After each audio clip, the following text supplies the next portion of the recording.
Olá, bom dia meus alunos, tudo bem com vocês? Eu espero que sim. Hoje estamos iniciando mais uma aula de História. Peço a vocês que peguem a apostila e abram na página 11, a nossa apostila volume 3, que estaremos estudando hoje sobre o direito e a literatura, nos tempos romanos, né? O direito ele veio, trazer aí para nós uma influência, onde que e as partes literárias também veio trazer uma influência aí, né? Como eu falei para vocês, a todas as nações, desde quando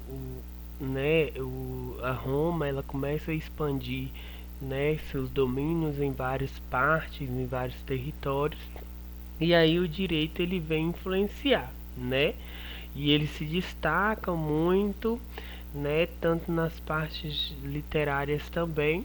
E aí eu quero que vocês acompanhem comigo, tá bom? Vamos lá então. Pega aí a página 11 e vamos dar início. O direito foi outra área na qual os romanos se destacaram, Seus códigos de leis foram profundamente influenciados pelos códigos de leis de outros povos, em especial dos gregos, Então, quando falamos assim, no direito, os romanos, toda vez que eles conquistavam um território, toda vez que eles expandiam, seus domínios em outros territórios, como eu falei para vocês, eles não mudavam aquela cidade, eles não mudavam aquele local. O que que eles faziam? Eles observavam aquela cultura, o jeito de agir daqueles povos, E ali então eles levavam para si, ou seja, influenciavam também, com a maneira que aqueles povos viviam. E aí, quando eles, viram um jeito, de agir, principalmente com as leis, a elaboração de leis dos gregos, então eles começaram a influenciar, a serem influenciados pelos gregos. E aí eles começaram a criar seus próprios códigos de leis baseados, em especial aí com a dos gregos.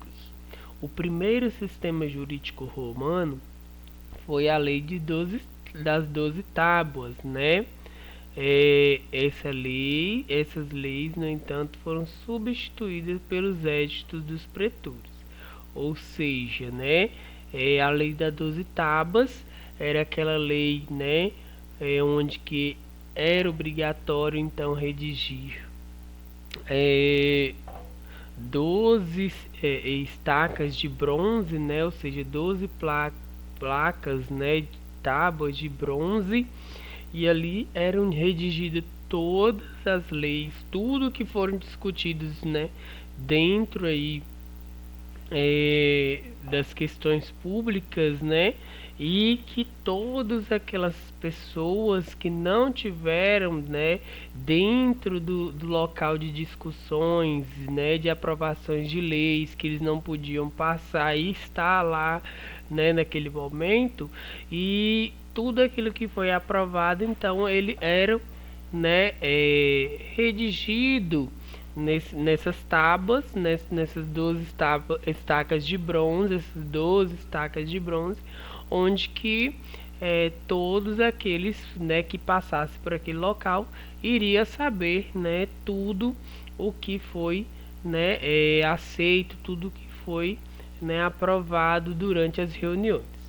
E aí, gente, todas as pessoas, então, elas iam ter, acesso. E o que antes era feito oralmente, Então, às vezes, tudo que se falava oralmente, e não deixava por escrito, fixado em um determinado local, ali as pessoas com o tempo iriam esquecer, E essas leis das 12 tábuas, ela foi então criada. E depois essas leis elas começam então a ser, substituídas com os editos dos pretores, né, que foram aqueles editos, né, edito tessalônico, edito de Milão e assim por diante, né, que foram aqueles editos onde que eles o primeiro edito era, né, dando a liberdade de culto para todos os povos ali daquela região, e o segundo edito, que foi o edito Tessalônica, era, né, deixando apenas o cristianismo como a única religião romana, né, e deixando os cultos politeístas de lado, né, era essa a lei. E esses magistrados tinham por função interpretar as leis, orientar o júri que decidia a ação e dar instrução a eles, né? Ou seja, então, os magistrados que compunham os locais ali onde que eram redigidas as leis, onde que eram discutidas e eram aprovadas, eles então tinham essa função, né, de interpretar tudo que foi criado. Será que essas leis ela era beneficiada tanto para, né, um povo quanto para o outro, ou essas leis elas iam beneficiar apenas quem?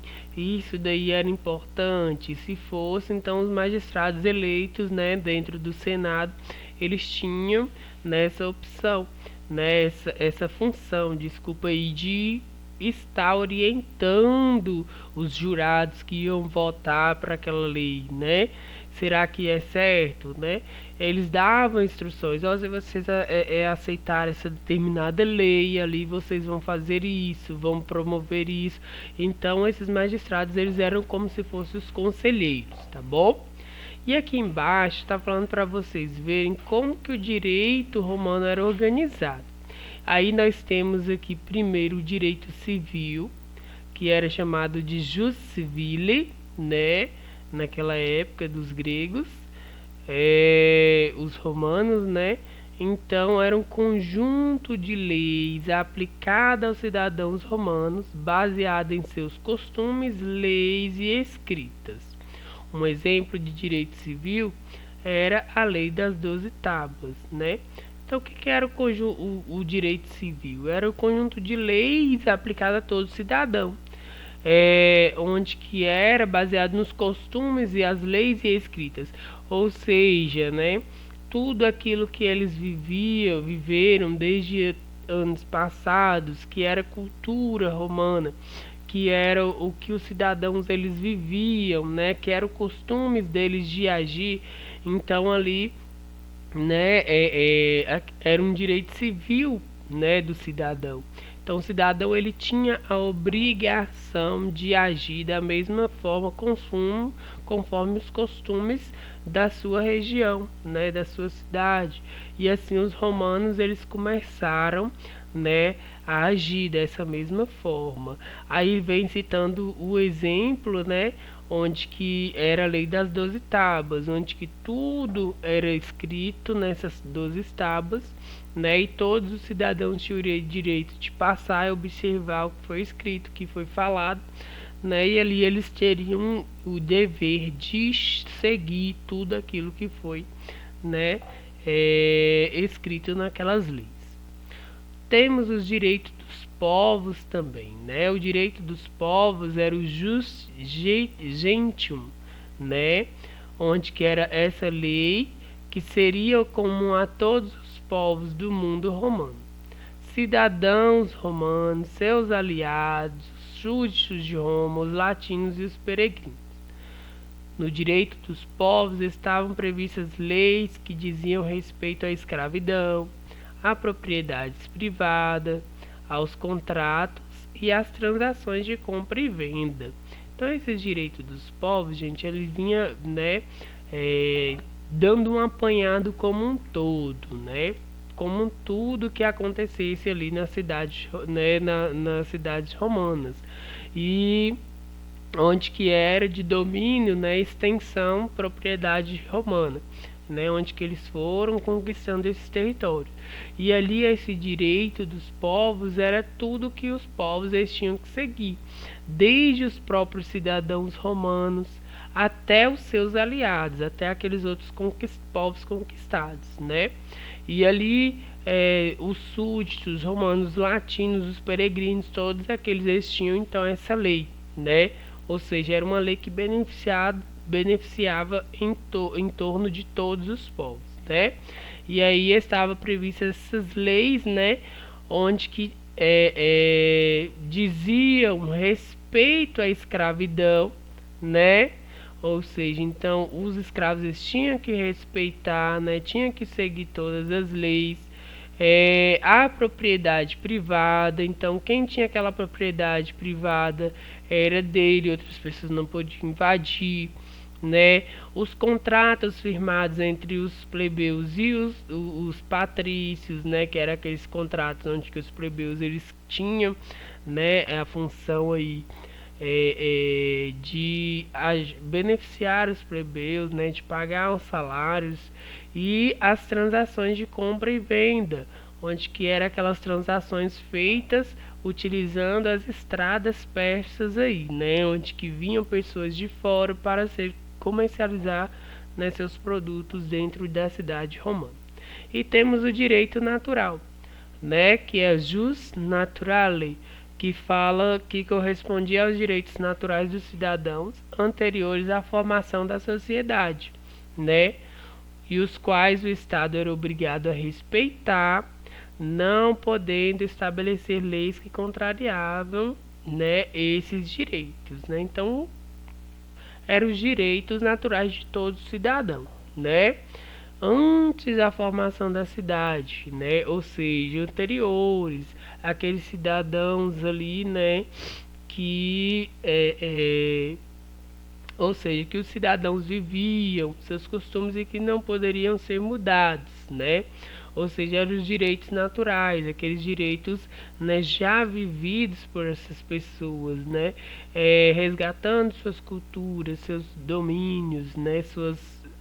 Por exemplo, aqueles formadores, né? Os fundadores, eles tinham seus direitos, pois eles estavam antes aí, né, a formação da sociedade. Eles que começaram a fundar. Então ali os fundadores eles tinham mais propriedades, né? Então eles tinham esse direito natural que era de ser, né, de ser cidadão de Roma, onde que eles podiam exercer, né, um poder maior. E aí por diante, né? Esse direito natural vinha então, né,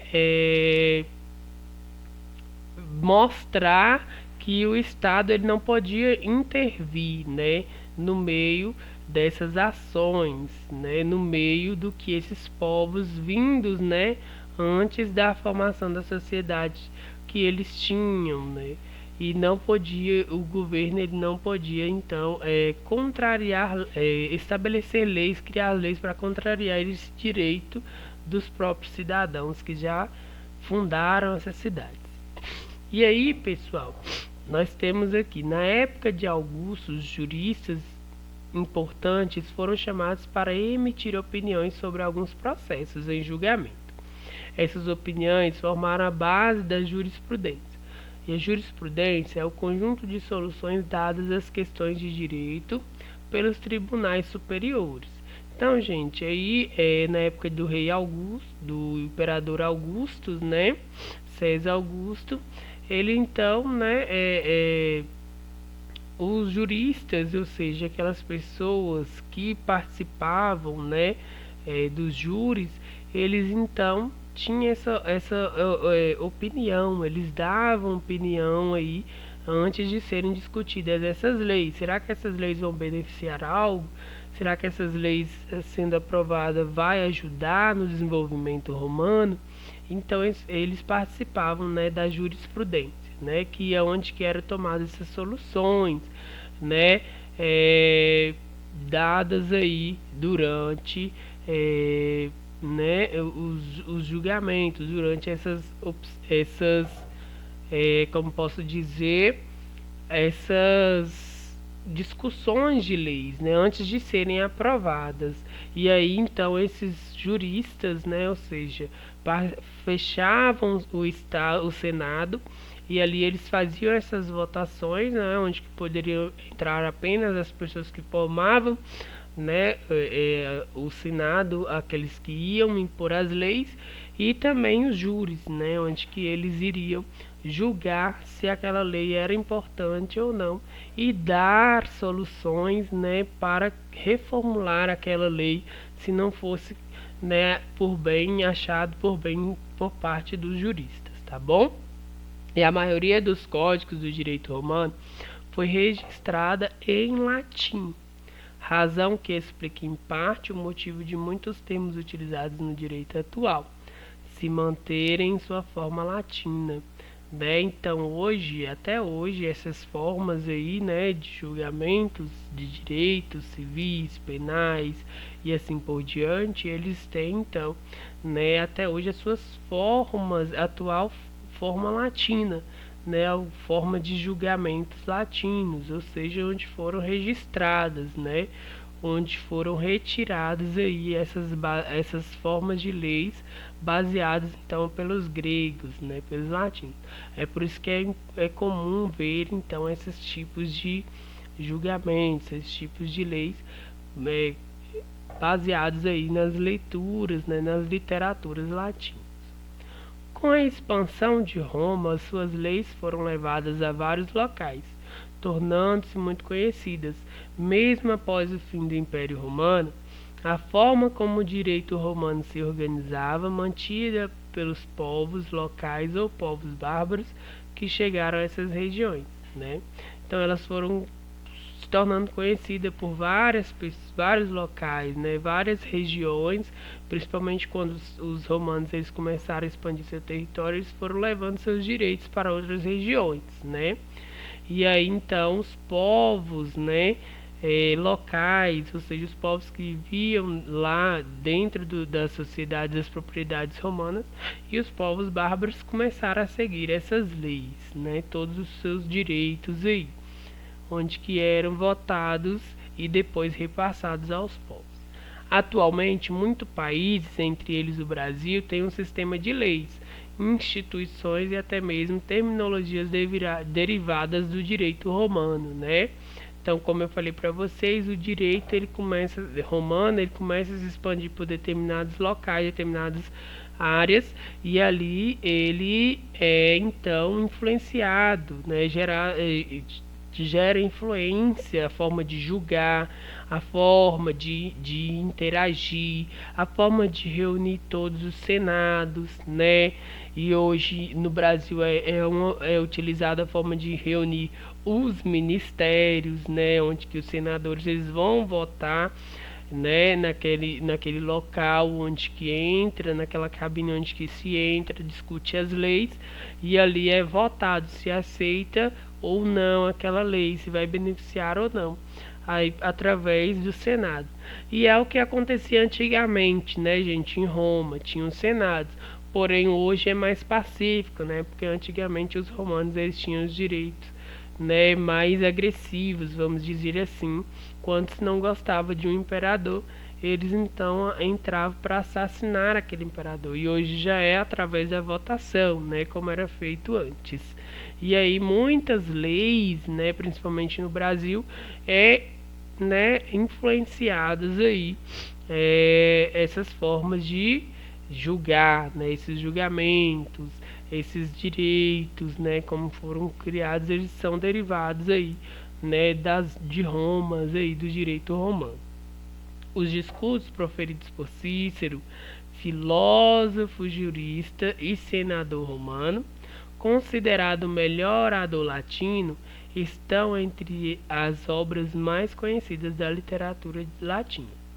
Conhecedor da filosofia dos gregos, Cícero buscava adaptar essas ideias ao mundo romano, utilizando-as para produzir discursos coerentes, né? Então as literaturas, principalmente aí, né, proferidas por Cícero, os discursos, as falas que ele falava, né, a sua oratória, o jeito de, né, expressar para a população começou a ser conhecido, né? E ele começou a ser o melhor orador latino, ou seja, o melhor orador romano, né?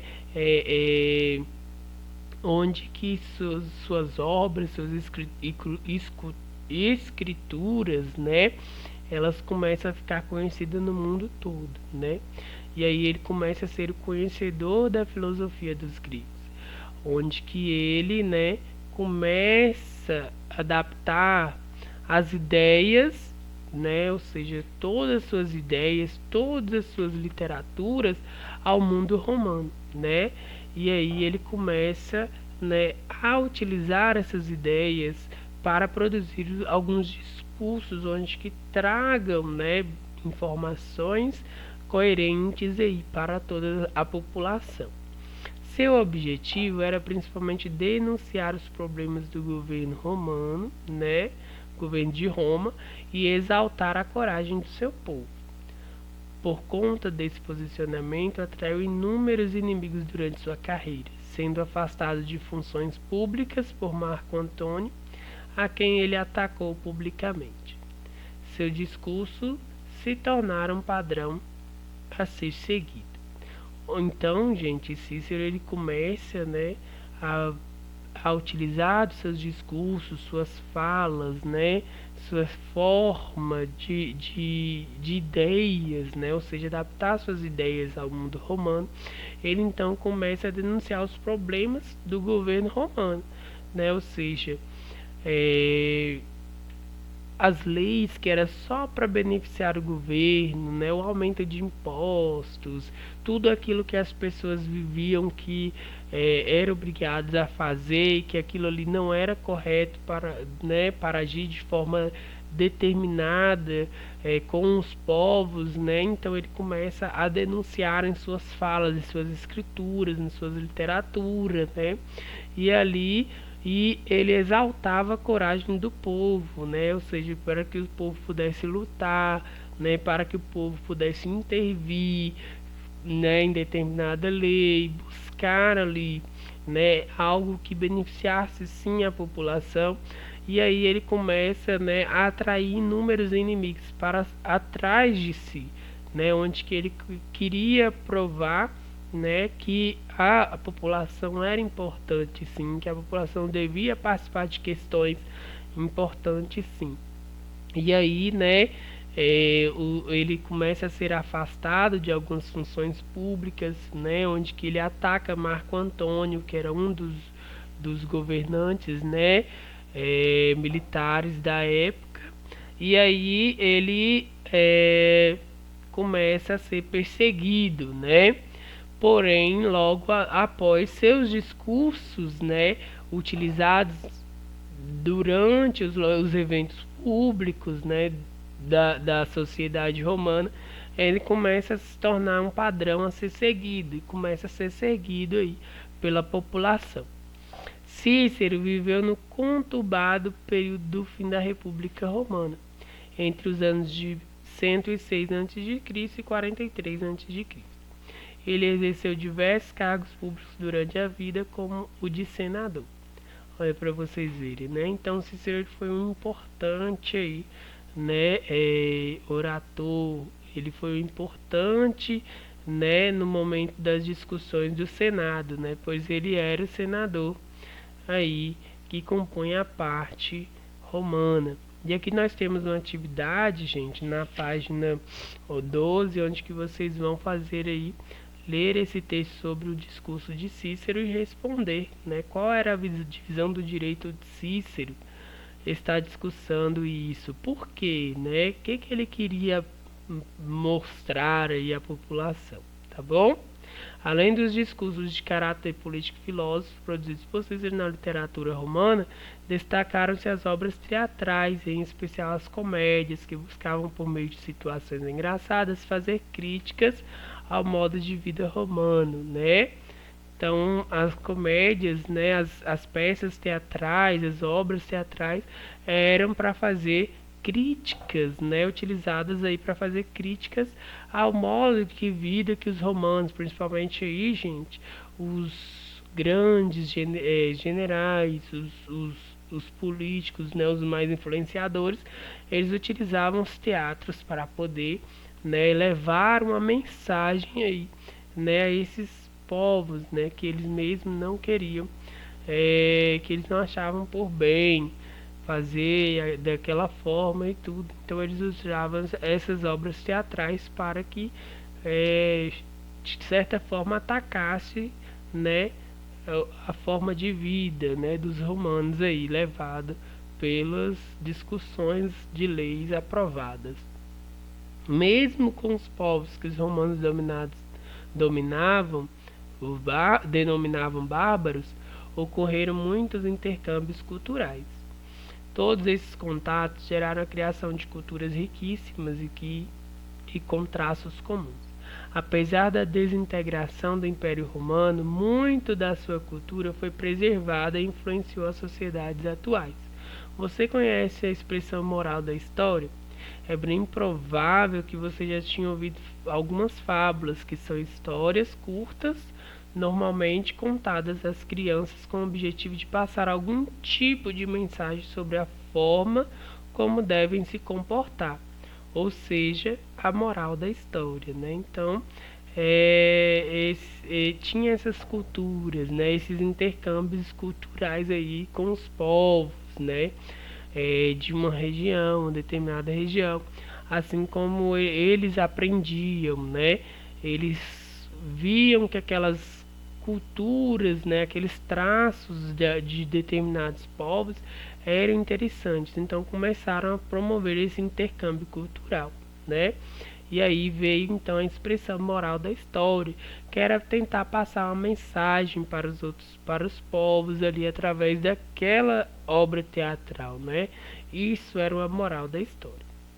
Da literatura romana, herdamos as fábulas do escritor Fedro, que viveu na Grécia, ocupada pelos romanos entre os anos de 30 a.C. e 50. Na literatura, destacou-se Virgílio, autor de Eneida, uma epopeia sobre o Império Romano. Nessa epopeia, Virgílio buscou exaltar o benefício que as populações denominadas por Roma teriam ao ter contato com essa cultura. Herói na Itália, guerras têm de mover e amansar povos, instituir cidades e costumes, né? Então ele começa a destacar aí, né, onde que os benefícios que a população iria ter ao ter contato, né, com tipos de cultura grega, né, onde que existia essas fábulas, né, existia essas escrituras mostrando aí que era importante, né, que essa cultura era importante, sim, né, onde que os romanos eles iriam aprender bastante. E aí é criada então essa epopeia, ou seja, né, essa cultura, né, a forma de agir, a forma de contar uma determinada fábula, a forma, né, de expressões teatrais, e ali eles começam então a instituir esses novos costumes aí, às cidades, né? E aqui nós temos outra história, né? Enquanto a civilização romana vivia no seu auge e a sua decadência, outras civilizações se desenvolviam em diferentes lugares. Uma delas era os maias, que ocuparam uma grande área no leste e no sul da Mesoamérica, região que atualmente corresponde aos países México, Belize, Guatemala, El Salvador, Honduras, Nicarágua e Costa Rica. Habitando essa região há cerca de 300 a.C., os maias herdaram muitos elementos de outras culturas, como o Meca e o Zapoteca, né? Então, os maias eram uns povos que viviam, né, na mesma época que os romanos estavam no auge e começaram a cair. Os maias eles também estavam, né, herdando esses elementos, né? Ou seja, eles estavam buscando para si, né, os tipos de cultura romana. e eles estavam se desenvolvendo na mesma época que Roma, né? E eles estavam crescendo aí, trazendo para si essas culturas, a forma de agir, né? A forma de leis, os direitos, né? Os teatros. Então eles começam a ser influenciados aí por características romanas, culturas romanas. O território maia contava com vários centros cerimoniais e urbanos, independentes e às vezes concorrentes, né? A maior autoridade nesses centros era o Alak Unik, que possuía poderes religiosos, militares e políticos, os quais estavam muito ligados entre si. O poder de Alak Unik era hereditário e era quem escolhia os funcionários que o ajudaram na administração das cidades. Esses homens vinham de confiança, comandavam soldados, fiscalizavam o pagamento de impostos, eram responsáveis pela aplicação de leis, dentre outras funções. A elite era formada pelos líderes políticos, sacerdotes, comerciantes e guerreiros. Abaixo dos dirigentes estavam os artesãos, os pequenos comerciantes, camponeses e os demais trabalhadores, e por fim os prisioneiros de guerra culpados, né, de algum crime. Então, gente, era uma característica hereditária, né? Os maias, eles tinham essa divisão. Em primeiro estavam, né, o Alak Unik, o Inik, né, onde que ele tinha todos os poderes religiosos, né? Ou seja, os poderes militares, aquelas pessoas que tinham mais condições, assim como os romanos, né, que nós tínhamos os patrícios, né, fundadores aí da cidade de Roma. Depois vinha, né, os líderes políticos, os sacerdotes, depois os grandes comerciantes e os guerreiros, né, aqueles que lutavam para conseguir mais territórios. E por fim, né, tinha aí os prisioneiros, os pequenos, os artesãos, que eram aqueles que trabalhavam para os ricos, né? Os pequenos comerciantes e os camponeses trabalhavam nas roças, né? Nas lavouras, e os demais trabalhadores. E por último vinha então a hierarquia, né? Nessa hierarquia, os prisioneiros de guerra, que eram os escravos, e culpados de crime, né? Aqueles que tinham dívidas. Para os maias, o mundo era a humanidade e a humanidade eram considerados algo provisório, que existia graças ao equilíbrio frágil que dependia da ação humana para ser mantido, né? Então